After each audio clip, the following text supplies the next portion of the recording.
So I was motivated to go solar because of the possibility of saving, becoming more energy efficient, and just being more in tune with what's happening in the community and the environment, being more environmentally conscious as well.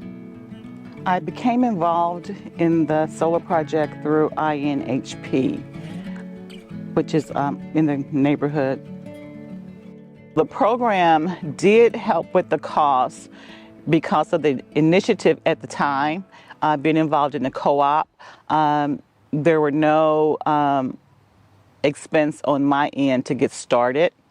So I was very thankful and blessed to be involved with the initiative that was in this community that helped get my foot in the door to get started with solar. What surprised me about the process? I can tell you that it wasn't as complicated as I thought it would be, because the conversation that you hear about solar and that it's going to be so, labor intense, it's a new thing that's happening. But I was concerned that I might be biting off more than I could chew, but really it was a very smooth process and it wasn't very complicated at all.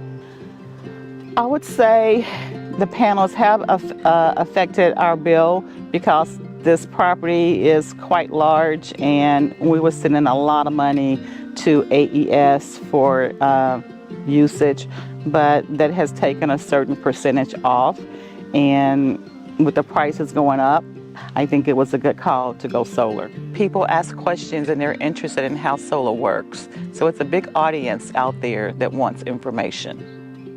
We do a lot of entertaining here, so the benefits are when people come over, oh, there's so many questions and they think we're so cool, and we really are very cool. My elevator pitch for going solar would be, it is the cool thing to do. Who does not want to be cool?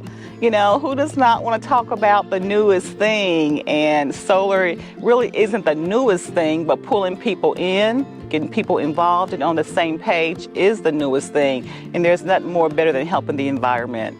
Using what's out there, that big beautiful sun says, come get me, use my energy, save those dollars.